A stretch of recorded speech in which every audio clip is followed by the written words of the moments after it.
Hello, everyone. Welcome to Spring One. Good morning, good day, and good evening. Thank you for joining us from wherever you are in the world.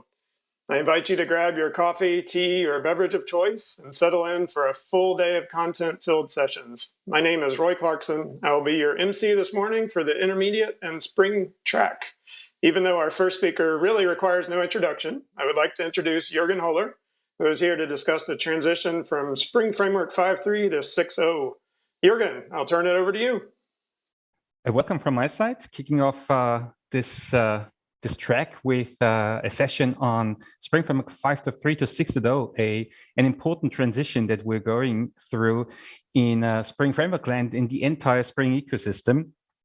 I'll take the opportunity to elaborate a bit on a couple of topics that I've already hinted at in my keynote. There is, of course, a lot of foresight and assumptions in this. I'm talking about not only work that is about to be started, but also plans that are still in active shaping. So take whatever I'm saying with a grain of salt. But as far as my own perspective goes, we have a pretty sound and pretty definitive plan already. So let me just take you through it. There's a few things I'd like to take you through. Let's start with where we're at, really. Everyone's currently, of course, on our production line on Spring Framework 5.3 on the Spring Boot 2.x generation. So let's start right there and then move on to the plans for Spring Framework 6.0. Keep in mind, this is a Spring Framework-centric session. I will only be referring to Boot 3.0 in a few places. Occasionally, I can share a little bit of the planning for Boot as it is connected to the Framework 6.0 plan. But we're really starting literally at the core with both the planning and the technical aspects of it. There's a lot of work that is going from the bottom up through the stack, starting at core framework level, bubbling through the entire Spring open source portfolio, and then coming together in Boot 3. So where are we here? There's a very active development line. Spring Framework 5.3x was planned to be our final feature branch in the Spring Framework 5 generation. So we're not changing its baseline. It has an established baseline, is compatible with Java 8 and higher, Java EE 7 and higher, even if the focus of recent work of recent years is mostly on, well, a Java EE 8 focus, so the most recent versions of EE compatible infrastructure, and of course also on recent Java versions. So Java 11 as the just about still current LTS generation, long-term support generation, is of course a topic of focus on our end, and tracking the latest releases, JDK 15, JDK 16, record support, all of these things made it right into the Spring Framework 5.3x line, as far as technically feasible within the baseline arrangement that we have. So we are remaining Java 8 compatible, but if you're running on a more recent JDK, we are sort of empowering you to embrace the latest Java language and API features when running Spring Framework 5.3x. We just cannot really use them ourselves. So the framework itself internally, and also the framework API service is still limited to Java 8 compatibility in basically all places that you would typically look at. There's an important part here is not only can you stay on existing Java versions by staying on the Spring Framework 5.3x line, you can also keep using the server generations that you're currently on. Even if you're on Tomcat 8.5, highly recommended would be Tomcat 9 at least. But JD 10 went generally available very late in the game, so there's a lot of applications, system services on the JD 9.4x line.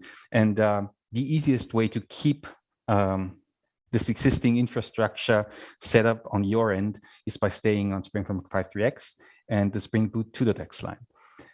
That said, we are bringing new infrastructure options and upgrade options to you here. Java 17 compatibility in many places, but official Java 17 support in Boot 2.6 later this year, coming very soon now. And further yet to be determined features and infrastructure options in Boot 2.7 early next year. So we'll keep continuing with Boot 2.x feature releases for at least into mid next year, based on demand. Feature releases will bring the usual iterations, so you'll get new features, you'll get a few deprecations, you'll get a few things you might have to reconsider in minor areas, but a straightforward upgrade nonetheless. So this is the continuation of our current generation. At the same time, for quite a while already, we are preparing for Spring Framework 6.0 and Boot 3.0. This is meant to be a beginning, the beginning of a new generation. We are drawing a quite strong line, stronger than you might expect based on our history. We're trying to keep the existing applications fine where they are with Spring Boot 2.x and Framework 5.3x. And with Spring Framework 6 and following, we are really trying to prepare everyone, all the applications to be written, all the systems to be upgraded for 2022 and beyond. So we're really preparing it for another decade.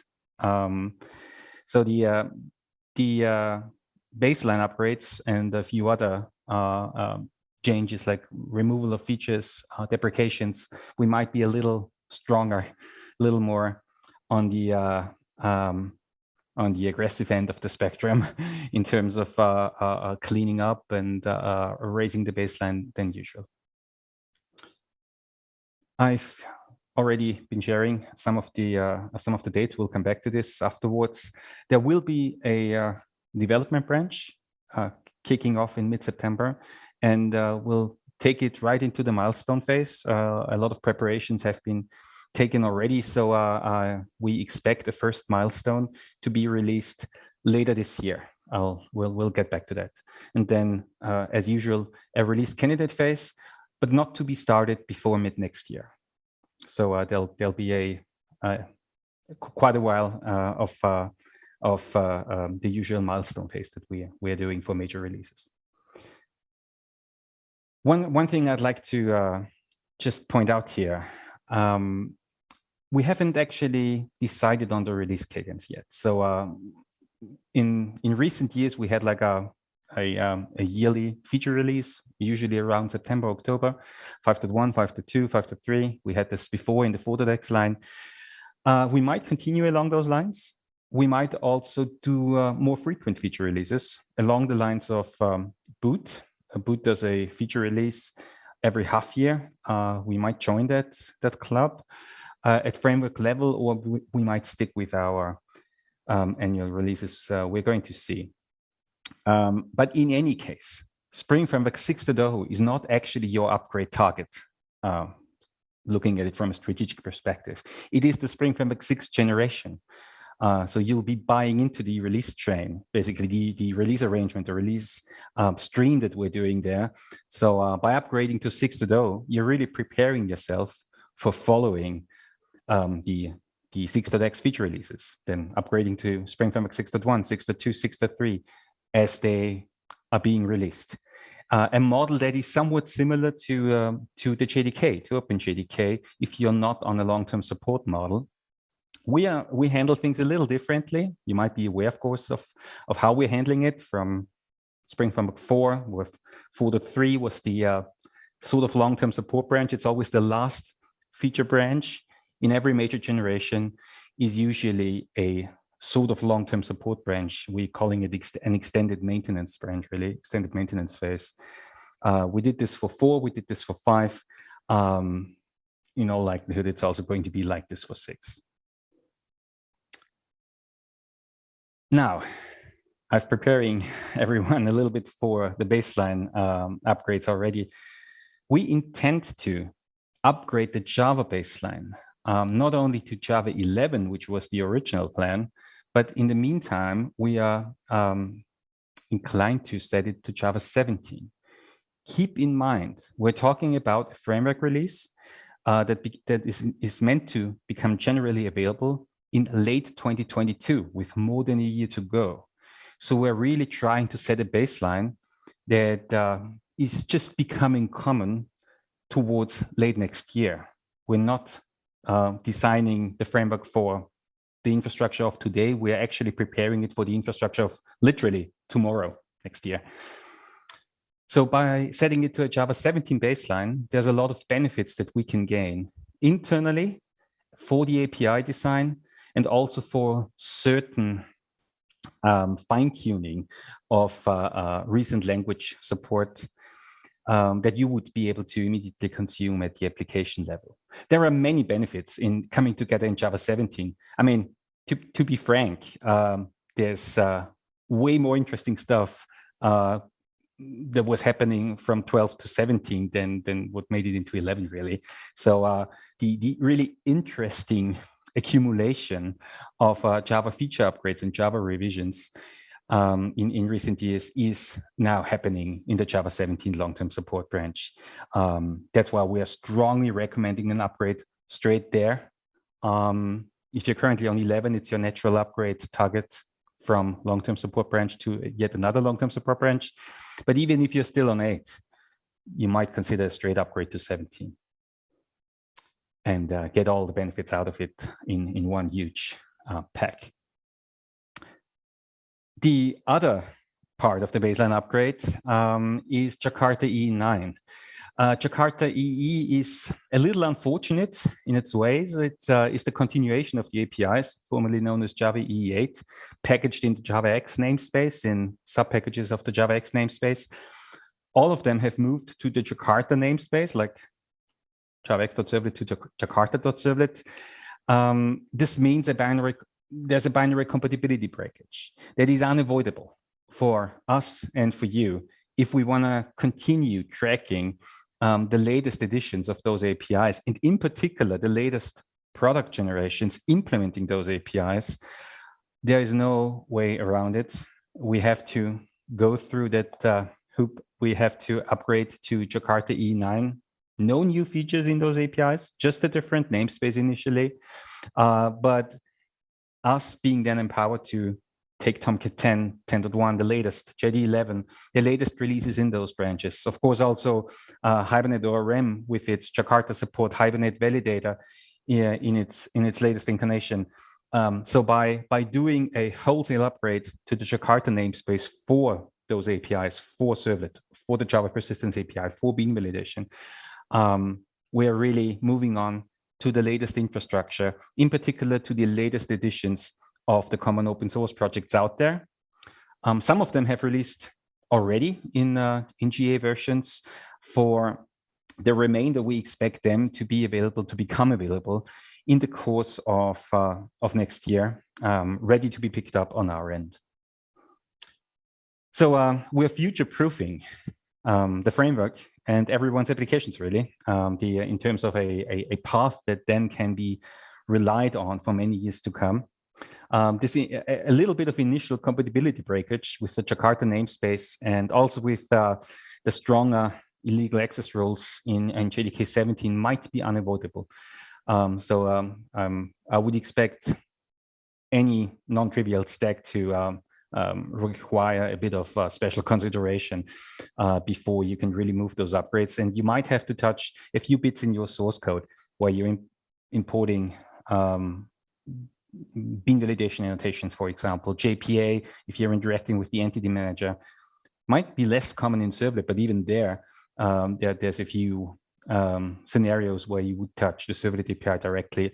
For all of those pieces of source code, you'll have to touch it and just switch it to the Jakarta namespace. It's a simple search and replace because it's structurally and feature-wise exactly the same, but it is a step you have to go through. Let's all keep in mind, we're doing this not for the initial breakage, we're doing it for the future proving beyond that step. We're preparing ourselves, all the applications, all the Spring applications out there for further evolution. Of course, the infrastructure underneath us is going to evolve along with us. So further generations of our framework and our applications can then also upgrade to further releases coming out of the OpenJDK release stream, JDK 18, 19 happening next year. In the current plan, by the time Spring Framework 6.0 goes GA, there's already JDK 19 out there, right? So it's the Java 17, the JDK 17 baseline might sound a little less challenging, less aggressive if you keep in mind that by that time there will be JDK 19 already. And of course, also the continuation of Jakarta EE, Jakarta EE 10. We are not expecting a ton of changes, but there's a backlog of long desirable enhancements in the Java Persistence API, in other places, also in the Servlet API, even if it's primarily for integrators there. We're looking forward to being able to embrace those and to derive some application level value from them as they get released. All right. A few words on native executables and the ahead of time processing, a topic also touched upon in the keynote. There's a dedicated session on this, which I highly recommend. So please all join the Spring Native session to get further insight here. I'm just doing a very high level, some very high level coverage. It is, of course, about deploying Java-based, Spring-based applications as a native executable to GraalVM. There's a few implications here. Many changes and many features at the core framework level, at boot level, will be sort of derived from the native story, but also available for other deployment options. Regular JVM deployment can benefit from ahead of time processing in many ways as well. Maybe not as much or as desperately needed as in the native scenario, but there will be benefits, might be side benefits sort of, but strong enough in their own right for regular JVM deployment as well.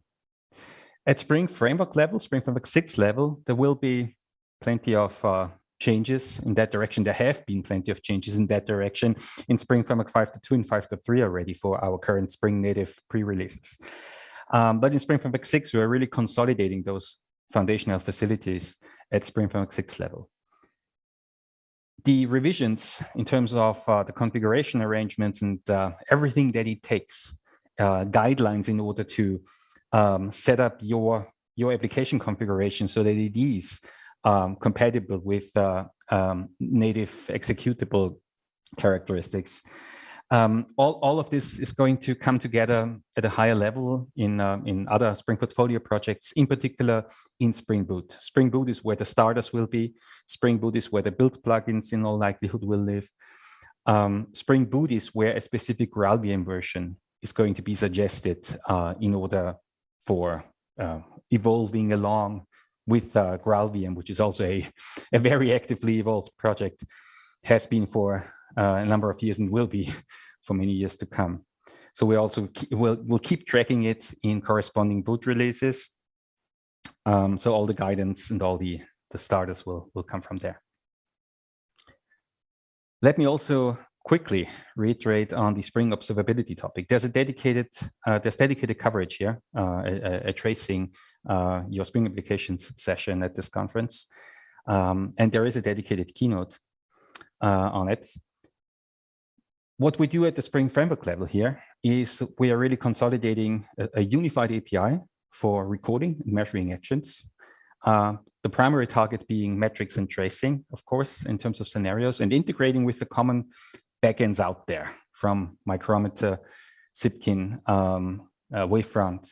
There's many options in use already. There's a couple that are more evolving. We'll see where we are with those next year.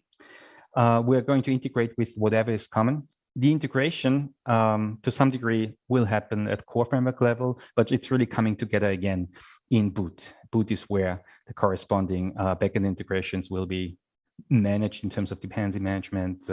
Upgrades of those APIs will be tracked. So again, the same story. foundational facilities at Spring Framework level, everything coming together in Boot 3.0 just a little bit afterwards. In particular for observability, many of our projects out there are from Spring Data to Spring integration. They are going to be integrating with those abstractions. So there's work needed. This is not going to be transparently just magically happening. There's plenty of work across the Spring portfolio in order to improve and the observability story and to make it more consistent so that any kind of Spring-based stack is able to more consistently participate in an observability arrangement of your choice. Now, last but not least, we are also going to remove a few things. I don't have a definitive suggestion here, so I'm just really hinting at there might be a few core container features going away from the XML days, like setter methods auto-wired by their name or declared argument type. There's a couple of really old school variants, some old school factory bin implementations, some old school settings that we are not actually seeing much out there in practice anymore, that we're not actively recommending anymore. Maybe even more importantly, we're also going to revisit our integrations with third-party projects out there at the core framework level, at the boot level. There's going to be a sort of baseline upgrade because not least of it all driven by Jakarta EE9 and the Jakarta namespace. There's really a new generation of many of those projects to be picked up in a Framework 6 Boot 3 arrangement.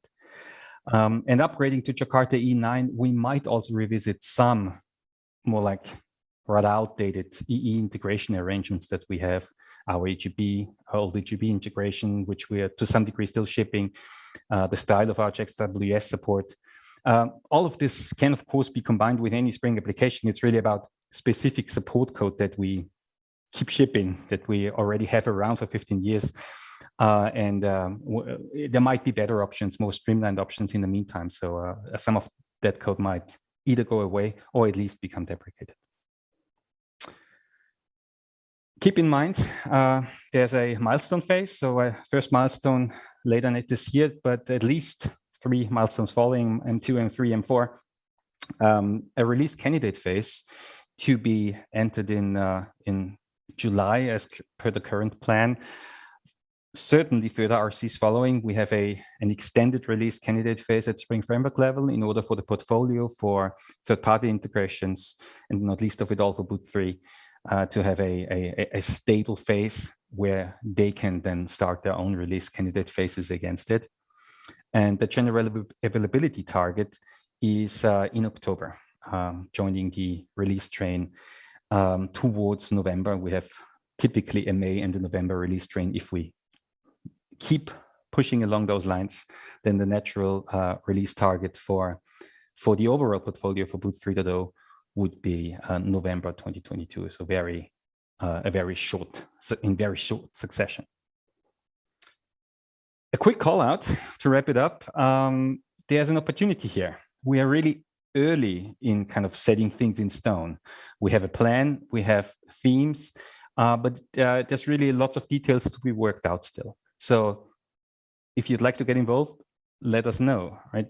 About your JDK upgrade strategies, about strategic use of third-party open source projects, any other concerns you may be having, configuration styles, the relevance of certain features, the relevance of certain third-party APIs, not least of it all the EE APIs.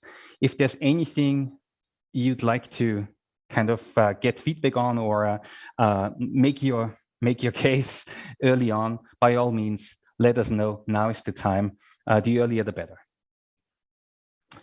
So this is all I had for you today. Please check out the Spring Framework 6.0 milestones as they appear. First milestone towards the end of this year. Keep the feedback coming even before. There will be snapshots. There will be a development branch to follow. So by all means, make use of the opportunity to get involved, or just do some integration testing, some smoke testing, find out what it takes to upgrade your own applications, your own stacks, and see the implications early. So thanks for your attention, and once again, enjoy the rest of the show. Thank you, Juergen. It's always great to hear about the evolution of Spring Framework and what we can expect from the project in the future. I'd like to remind everyone that if you have any questions for Juergen, please join him now in the Q&A session. Coming up next on this track, Eleftherios Stein will present test-driven security.